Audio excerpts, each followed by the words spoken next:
Di Fususul Madani beliau menggunakan definisi kemampuan untuk bicara kepada orang lain melalui pernyataan-pernyataan yang sangat baik dalam meyakinkan tentang setiap hal yang mungkin disukai atau dihindari. Praktisi yang berbudi luhur dari kemampuan ini menggunakannya untuk hal-hal yang baik, sedangkan mereka yang licik menggunakannya untuk hal-hal yang jahat.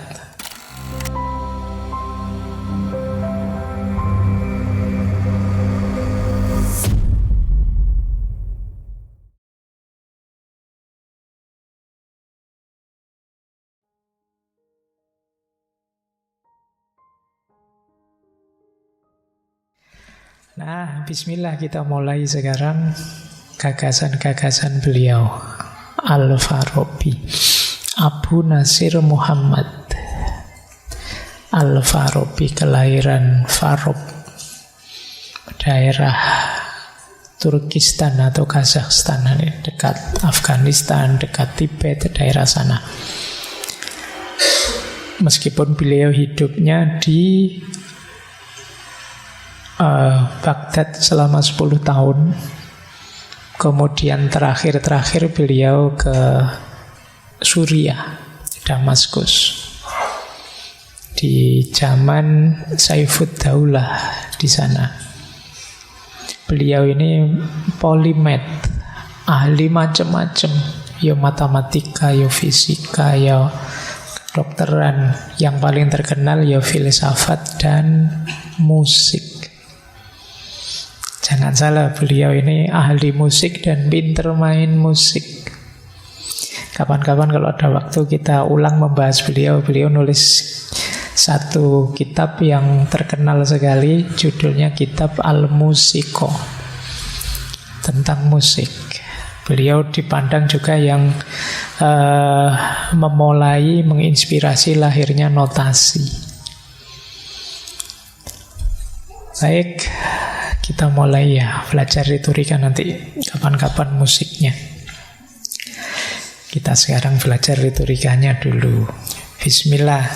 Malam hari ini saya banyak mengambil dari 2 karya beliau. Yang pertama Al-Mantiq fil Khitabah, dan yang kedua Fususul Madani. Jadi yang pertama memang tentang khitobah, tentang retorika, cara menyampaikan kebenaran. Yang kedua Fususul Madani, tentang pasal-pasal yang berhubungan dengan kenegaraan. Baik, kita mulai ya. Bismillah. Yang pertama dari Al-Mantiq fil Khitabah, beliau menyebut retorika itu seni dalam berkomunikasi, yaitu satu teknik silogistik yang bertujuan melakukan persuasi. Jadi kenapa silogistik? Ya karena sifatnya deduktif, melalui olah pikiran. Nanti kita lihat ya polanya. Yang kedua mirip sih, tapi dengan redaksi yang berbeda. Ini orang pintar itu biasanya seperti ini. Barangnya sama, cuma beliau bisa definisi di buku ini begini, di buku itu berbeda, tapi sebenarnya maksudnya sama. Di Fususul Madani beliau menggunakan definisi kemampuan untuk bicara kepada orang lain melalui pernyataan-pernyataan yang sangat baik dalam meyakinkan tentang setiap hal yang mungkin disukai atau dihindari. Praktisi yang berbudi luhur dari kemampuan ini menggunakannya untuk hal-hal yang baik, sedangkan mereka yang licik menggunakannya untuk hal-hal yang jahat. Jadi berarti mirip dengan kemarin ya kita ketemu Quintilianus yang bilang ya kuncinya di orangnya. Betapapun retorika itu alatnya. Kalau orangnya baik, dengan alat retorika, ya retorika tadi jadi jembatannya kebaikan. Kalau orangnya jahat, pinter retorika, ya retorikanya jadi alat untuk kejahatan. Jadi itulah kadang-kadang kita sering terjebak, tertipu dengan retorika yang tinggi, padahal isinya negatif. Nah, itu kecanggihannya retorika. Padahal ini negatif loh ya, tapi kok disampaikan secara luar biasa positif. Itu yang bisa begitu retorika. Jadi maka penting kalau di Plato disebutkan ya, kalau begitu retorika ini penting kita kuasai, karena dia ini alat yang bisa jadi jembatannya kebijaksanaan, meskipun oleh orang sofis pada zamannya Plato dipakai untuk jembatannya keburukan.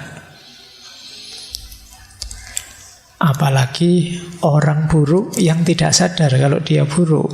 Oh, itu lebih bahaya lagi, karena dia mesti mati-matian menggunakan retorikanya untuk membela kebenarannya. Setiap orang merasa sebenarnya diam-diam bahwa aku itu benar, aku itu baik.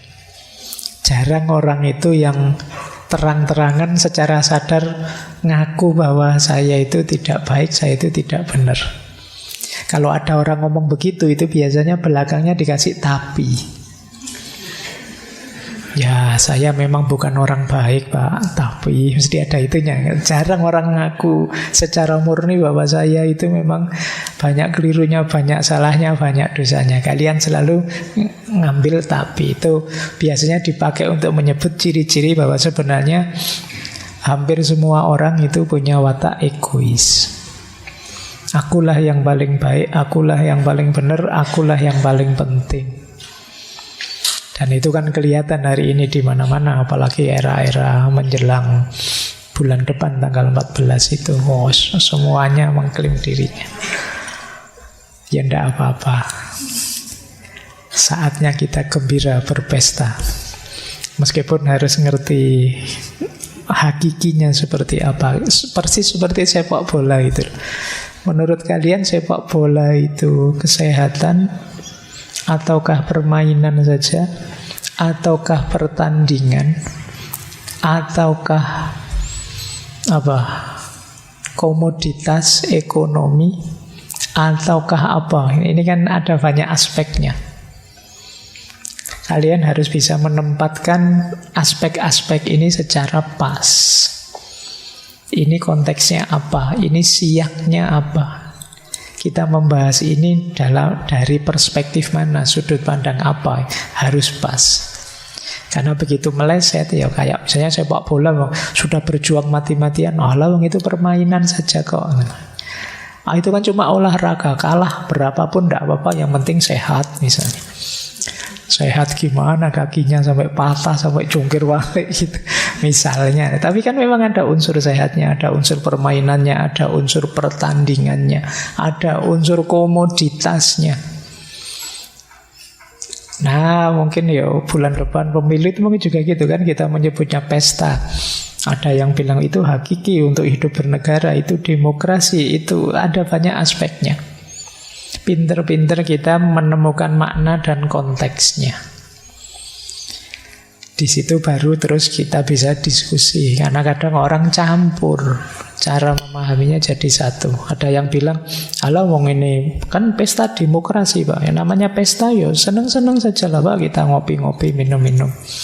Nanti ada yang bilang, enggak ya ini tidak hanya sekedar pesta-pesta, ini nyawanya kehidupan berbangsa dan bernegara ya. Anda Pak, itu kan hanya pertandingan saja.